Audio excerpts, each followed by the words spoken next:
공수처가 아직 수사팀도 구성되지 못한 탓에 검찰로 재이첩 가능성이 거론되자 이성윤 지검장은 공개적으로 반발했었습니다. 이성윤, 이것은 검사의 고위공직자 범죄 혐의가 발견된 경우 이를 공수처에서 수사하여 처리한다는 의미이고 이 경우 검찰은 이를 되돌려 받을 수 없다고 봄이 상당하다. 그 후 언론들과 국힘 김도읍은 이성윤이 공수처를 수사 방패막이로 삼겠다는 저의를 드러냈다고 언급하기도 했었습니다. 그런데 금일 김진욱 공수처장이 김학의 사건 관련해 이성윤 지검장과 이규현 검사 사건을 검찰로 재이첩했습니다.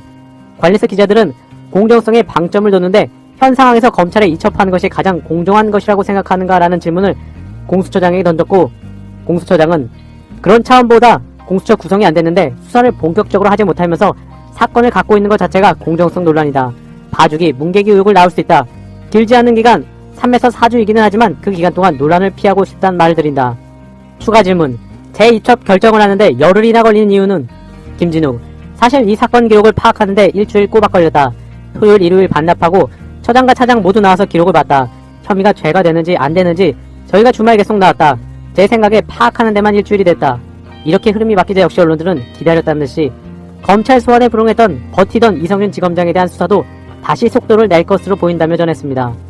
관련해서 시민분들은 이건 공수처가 헛발질한 거죠. 이성윤이 재이첩하면 안 된다 했는데 결국 이성윤 기소할 거고 그럼 차기 총장 어렵고 이걸 노리는 건데 공수처가 검찰의 장단을 맞춰준 꼴, 공소시효 많이 남아있어 공수처에서 수사 가능해요 라고 평했고, 김용민 PD는 고위공직자 범죄 수사 이첩처라고 평했습니다.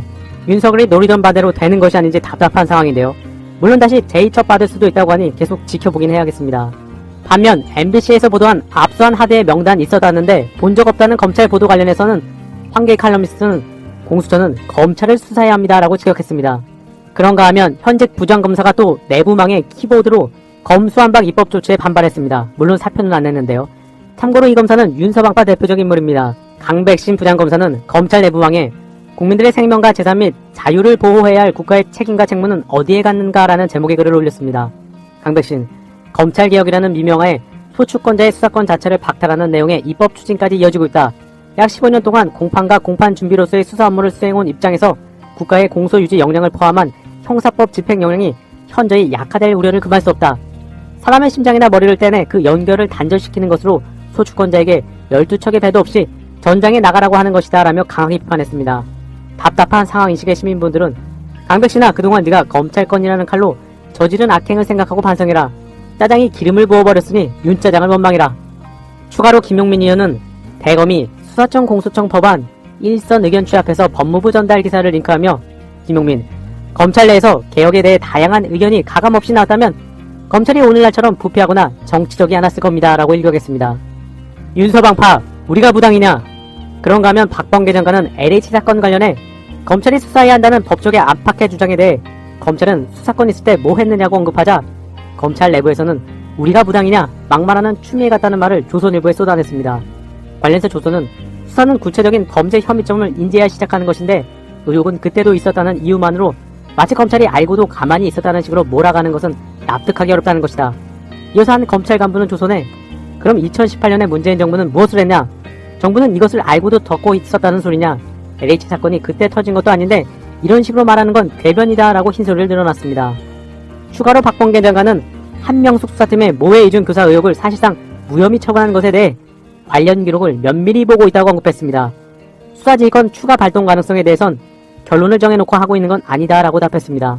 속보, 주호영, 특검은 나중에. 그런가 하면 결국 국힘이 LH 특검 제안을 거부했습니다.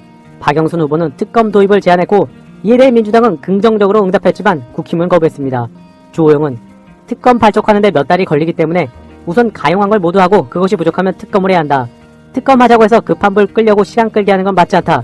그러면서 주호영은 전날에 이어 오늘도 국회의원 전수조사에 대해 민주당 먼저를 외쳤습니다. 오세훈 역시 멀쩡한 수사권을 가진 검찰 손발을 묶어놓고 진작에 일할 수 있는 상황 시기는 다 놓쳐놓고 뒤늦게 특검을 하자고 한다. 대형 사건이 터질 때마다 특검을 할 건가? 그동안 중요한 증거들은 다 인멸될 것이다 라고 언급했습니다. 추가로 국힘 대변인은 문재인 정부의 검찰이 뻔히 있는데 왜 특별검찰을 하나? 문재인 정부의 감사원이 있는데 왜 특별감찰을 하나? 라고 따져 물을 정도였습니다. 역시 국힘은 구린 게 많으니 악수를 연달아 두고 있습니다. 번외, 청와대 NSC 미얀마 사태 실질적 조치 취하기로. 미얀마 사태가 안타깝게 흘러가고 있는데요. 관련해서 청와대는 서원 국가안보실장 주재로 상임위원회 회의를 열고 미얀마 사태에 논의했다고 합니다.